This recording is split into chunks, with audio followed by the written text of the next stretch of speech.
What's up, y'all? How are y'all doing? Y'all good? I hope so.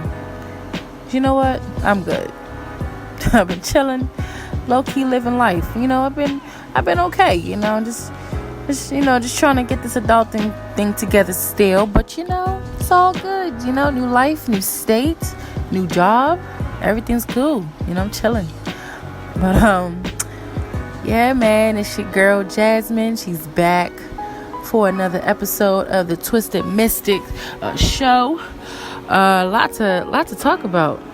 I'm really going to start the show off by saying, as of right now, who can stop the Mystics? I'm being very serious right now. Who can stop them? And you can, I feel like you can name 2 through 8, whoever that last playoff spot's going to go to. You can name all of them, but I honestly, I really don't see who's going to stop this team. I really don't. They are on a tear right now. And, I saw this coming.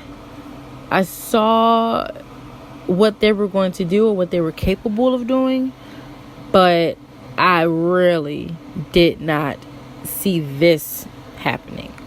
I did not see that happening at all. I mean, the fact that they are first in the league and are almost leading the categories in a lot of things and almost everything. They have like the most, I think they have the most threes. They've had the most amount of points scored, like in a game. Like they've beaten, I don't know if it's 22 times. I don't know, but they've beaten teams at least by 20. At least a good, maybe, I'll say, I don't know. I forgot the number, but it's over 15 times that they have done this. And it is amazing. And not to, I forgot to mention this. I know Aryeh said this last night, tweeted it out last night. He said that the Mystics are the only team with a winning road record. They're 10-5, and the Connecticut Sun, they're second, but their road record is 7-8. Now they are really good at home. Connecticut Sun. I mean, almost everybody has a winning record at home. I mean, pretty much everybody has a winning record at home. But I mean, you have to be good on the road. You have to be, because if you're only winning at home, you're only going to either split or not win a series when it matters. And if you're not good on the road and you drawing a pick, and you end up in a slot that you have to go on the road in an elimination game, you're screwed. If you don't have a good home record, you're not going to be good for whatever situation you're put in. Even if you do have a double bye, you're going to have home court advantage. But you go on the road, you have to go on the road and play. And if you don't win there, why even bother sometimes? You know what I'm saying? But anything can happen. It's playoffs. Anything can happen. But yeah, let's get into a couple of these games for the Mystics. They were the first team to clinch, and I think honestly this is probably the fastest I've seen them clinch. And I think Mike Tebow said the same thing himself. I mean, after All-Star Weekend, they just went on a tear, and I personally saw it coming when they beat Mercury, because that was definitely a game that,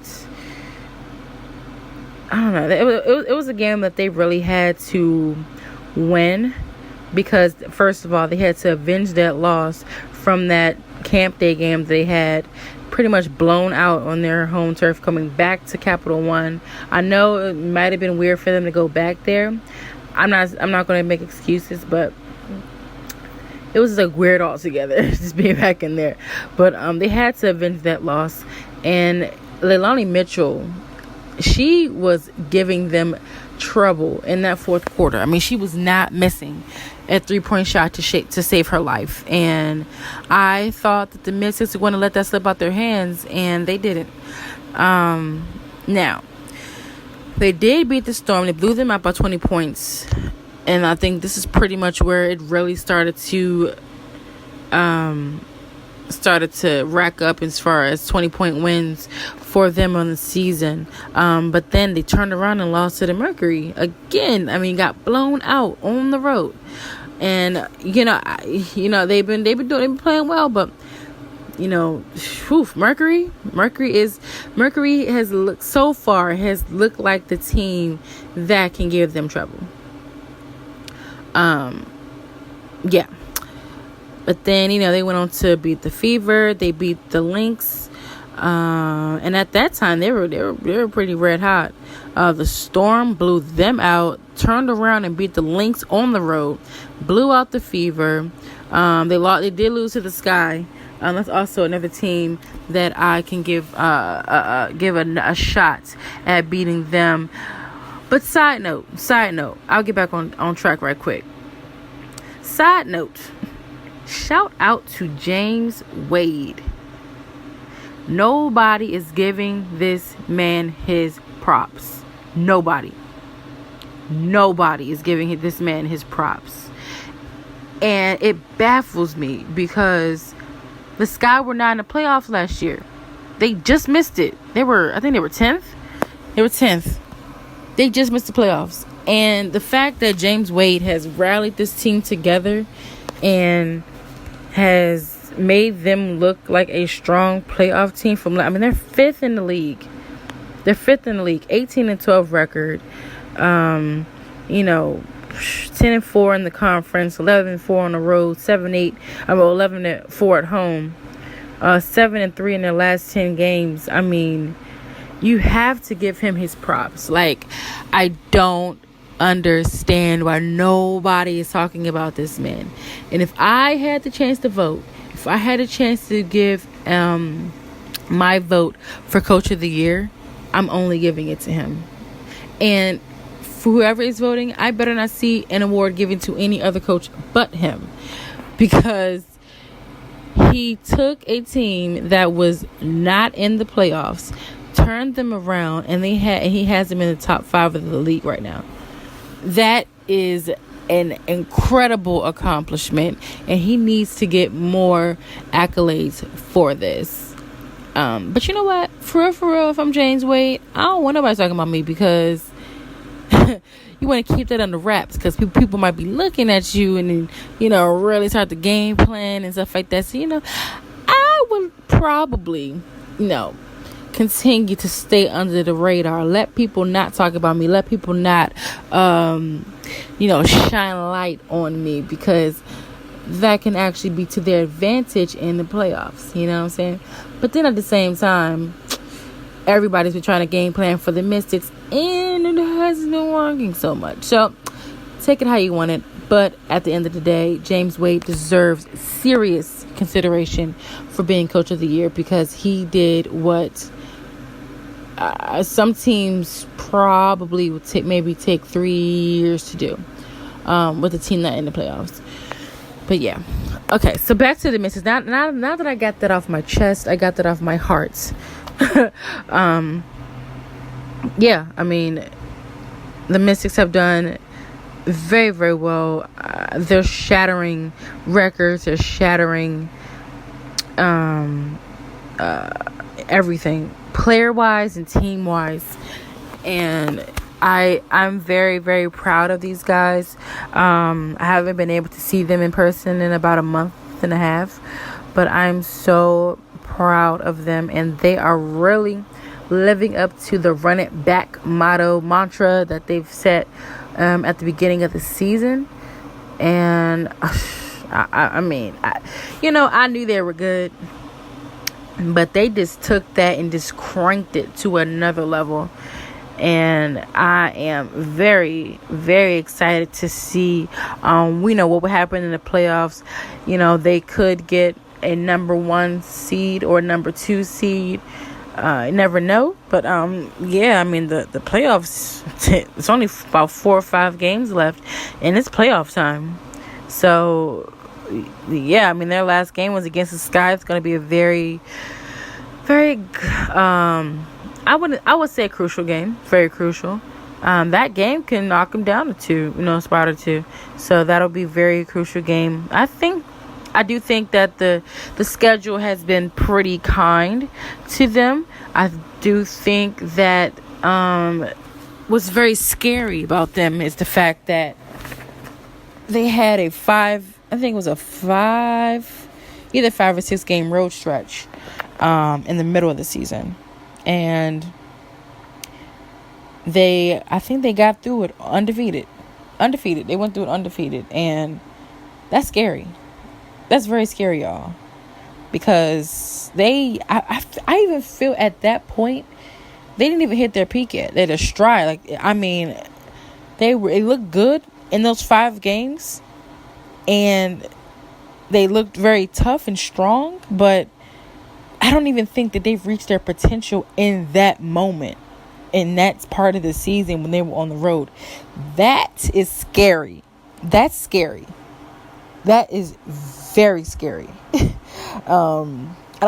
don't even think people even remember. Maybe they remember the fact that they even gone through that gauntlet undefeated. Wow. I did not think that they would be that freaking crazy, doing it. And they're playing, with the exception, I think they play the Dream on the road. But other than that, they played, pretty tough teams. They played the Sparks and beat them. They played the Aces and beat them. It's rough playing with the Aces, and it's tough playing there. And then they beat the Sky. But they went through a gauntlet in the beginning of the season, and I think that's what probably helped them at the end of the season. They have a lot of games at home. And then they're ending at home this year. And last year they ended on the road against the Lynx. But yeah, man, this team is very, very scary, man. This is wow. That's all That's all I can say for this team. But yeah, man. I'll be right back for a little bit. And this is the Twisted Mystic Show, and be back in about a couple seconds. All right, y'all. Your girl Jasmine back with the Twisted Mystic Show on the Winsidr. Still partially part of the family, even though I'm not there anymore. But thank you. I want to thank everybody for listening to my show in the past, and also thank you to Jasmine Baker and Arye for cooperating and collaborating together to bring back the shows that were previously airing before. But Twisted Mystic Show, and I'm going to talk a little bit more about the Mystics and what's made them so good. The biggest thing right now is the fact that Elena Delle Donne is healthy. She is playing, I would say, really her best basketball. And I know last night they were playing the Sparks, and I know she doesn't really care about numbers, but she's a part of the 50-40-90 club. And I gotta look that up again. I know she's 90% from the free throw line and the 90s from the free throw line. I think 40s behind 3 and 50s in the field. Not pretty sure. I gotta look at that again. It was a lot of numbers and a lot of words, but yeah, this girl is good. Pretty much. That's pretty much that's the summary. This girl is good. she's really good. I think men and women, as far as free throws, it makes absolutely no sense. She's a tear at the line. She can make crazy shots contested, especially the mid jumper. She is a beast with the mid jumper, and y'all, I know I keep stopping and pausing, but I've just never really seen a team that looked quite like this. And I still stand by my statement, and I'm pretty sure people agree with me. If she was healthy, even through the Atlanta Dream game, I think they would have at least stretched the finals out a little bit longer, at least maybe to a game 4. But she's healthy right now. I know she's going to continue to heal with the mask. She got injured, but at least it was that, a nose injury, a nasal injury. I'm very glad it was that. But I'm not glad that she was hurt, but just the extent of it, just the extent. Y'all know what I mean. But yeah, Elena's playing well. Natasha Cloud is she's grown so much this season. I really would like her to get most improved player. She has been amazing. She has been very good dishing the ball. She's been very good from behind the arc, and she's been very good in the paint. She's been very well-rounded, and this is something that you would like to see if you're Mike Tebow. I've definitely seen her grow over the 3 years that I've covered the Mystics, and I'm pretty sure, it's because of the fact that, she works really hard and she makes sure that her teammates win. I mean, she's happy, everybody's happy, she's happy. So I'm really proud of her. And also, my girl, Shatori. Who, Lord have mercy. I said this in a couple episodes. I said this girl is going to be somebody to look out for. And I'm glad that she's in the position that she's in, because people don't really know how to game plan for her too much, because she doesn't play a ton of minutes, but the minutes that she plays, it's hard for people to guard her. I mean, I watched her at Maryland. She knows how to, one, steal the ball. She's very good at doing that, and she also can shoot from behind the arc. I mean, that's what she did at Maryland too, and I watched her. She just very good behind the arc, and nobody could guard her. Get her feet planted, shoot up, it's going in. But I think the biggest thing that I've seen from her is the fact that she is doing more in the paint as well, and she is taking those tough shots and getting it still in the hoop, and she's angling her body to the point where she can get it in the basket. Sometimes it ends up being an and one. But yeah, I mean, that's a bad system right there. Also, Aerial Powers. Oh my goodness. I mean, her situation, her coming in mid-season last year, her first game ended up being a forfeit by the Aces, so she didn't really get to debut, to now just shattering point records. I mean, she's sometimes usually the one with the game high, or just somebody that's been exploding. And the fact that she works so hard, and the fact that she just throws her whole self at the game. Like, she really gets beat, bruised up, everything, just for her team can win. I mean, she just dribble the ball, get smacked, hit her head, eye poked out, arm falling off, leg snapped in half. But she's out there. Like, she will be out there.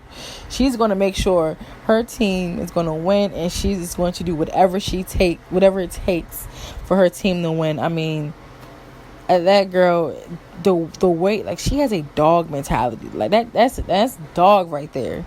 just, I'm going to get on the ground. I'm going to get dirty. I'm going to do whatever it takes for my team to get where they need to be. And not to mention, she's a gamer. So she had double the smarts for the game. So, man, another beast on the team. Emma Mieseman. I don't understand her shot selection, but that ball goes in. It'll be the most random spot on the court. It'll be a place where you don't even think a ball can go in. She will shoot it and it will go in. And it's funny because when she shoots, you see, like, she'll shoot and, you know, you see the ball going off the backboard, but then it looks like it's going out. It goes right in. I don't understand her shot selection, but she just puts her head down and she keeps working and she keeps doing whatever she needs to do as well to have her team win too. If there was an award for best shots, best motion picture for shots, I would give it to her, because I still don't understand how her balls go in the hoop. It's just amazing at what she can do at her game, and that's very scary. She's not a starter, but she is somebody that can give people fits. You would think that she is. But yeah, that's another beast on the team. Tiana Hawkins. That girl is literally on fire right now. I would also nominate her for most improved player as well. She had a great game couple games ago, just shooting threes out the wazoo in the first half. I mean, sheesh. I think it was if I'm not mistaken, I think it was either the Lynx game or the Storm game. It was one of those games. She had crazy first half numbers. I mean, crazy.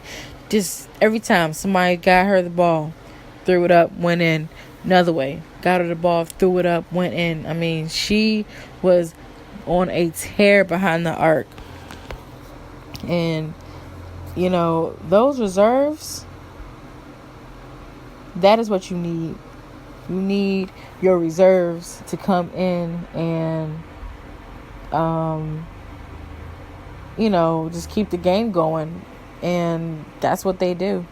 And when they played the Sparks the other night, Mike Tebow cleared the bench in a fourth quarter. And both teams cleared their benches for different reasons. I'm pretty sure Derek Fisher, he kind of knew that the game was over. But Mike Tebow, he was like, the game's over. I can just throw in my starters. It was different reasons as to why. But it was a good one for the Mystics. Also good for the Sparks, though, because you can get those girls kind of ready, and they're going to the playoffs too, so they can get themselves ready. But for Mike Tebow, you give much more rest for your starters, which is always what you want for the playoffs. Also, the biggest thing right now is they're getting it done without Christy Tolliver. Christy Tolliver is that leader on the court. She is that true floor general that most teams need, want, have, everything. And she's been that person. And when you don't have that on the floor, you can tend to crumble sometimes, and I do feel like the leadership on the floor, I feel like they're kind of not talking to each other, but I do feel when Christy's on the floor, everybody looks at her and everybody is like, what is she going to do? How is she going to do this? It's a difference, but they're doing it without her, though. They didn't crumble. They're still doing what they need to do. They haven't, sank or, they have plateaued or anything. Like, they have done so well without Christy. I think she's probably most likely going to be ready for the playoffs. Maybe be saving herself right now. I mean, it's 4 games left. You don't really need to do too much right now. The worst that maybe can happen is they drop maybe to second or third. I know they don't want that to happen, but having that first seed definitely help, but they've been doing it without Chrissy, and they also been maintaining that number one spot without her. So I mean, they've been doing very well, and I really do think that when she's ready, it's I don't know what's going to happen. I don't know. That I'm scared. I'm scared. Scared to see that happen, because I know I was looking at some stats maybe like a month ago, and the plus minuses of players on the floor. You have I think every single Mystics player, it was either maybe not that much too far off when they were on the floor and when they were off. But Chrissy, it was like they were plus, I have to go back and look at the stats, but they were plus I forgot, maybe plus 17 when she's on the floor. But then when she was off the floor, it was bad. It was a negative, really bad negative. I think it was negative 17. I think around the same. But that too is scary, because she was the only player that when she was off the court, it made a significant difference as to where they could not get their offense going. So that's scary.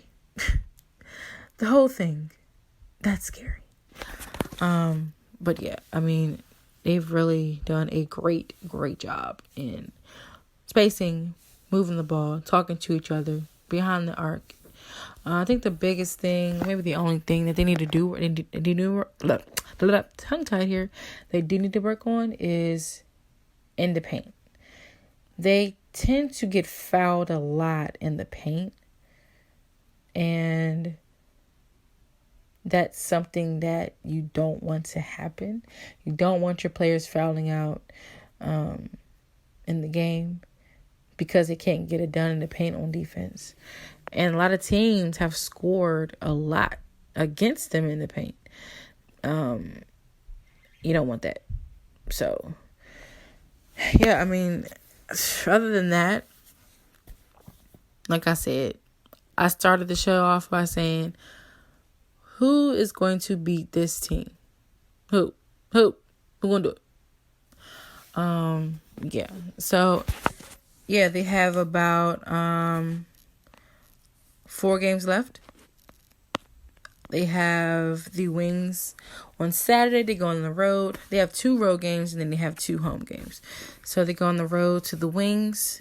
Then they come to New York to play the Liberty, and then they play the Wings one more time at home in their final series matchup, and then they're going to end their season on Sunday, September 8th, against the Sky. So, guys, playoffs are here. The playoffs are here. So, buckle up, get ready. This is going to be a fun one. Though last year was good, last season, this one, whew. Get ready. I want to thank you guys for listening in and tuning in. I know I've been busy, but thank you guys for hanging in there with me. I promise I'm going to get more episodes out, just kind of in this season, maybe about 2 or 3 more. But I appreciate everybody for checking in and listening to your girl. Be on the lookout. I'm going to have a couple things going on. Non-sports related, but still sports related at the same time. So yeah, just hang tight and stick around, and God, I'll give you some things in the future. All right, peace and love, everybody. Have a great rest of your week. Have a great weekend, and I will talk to you next week.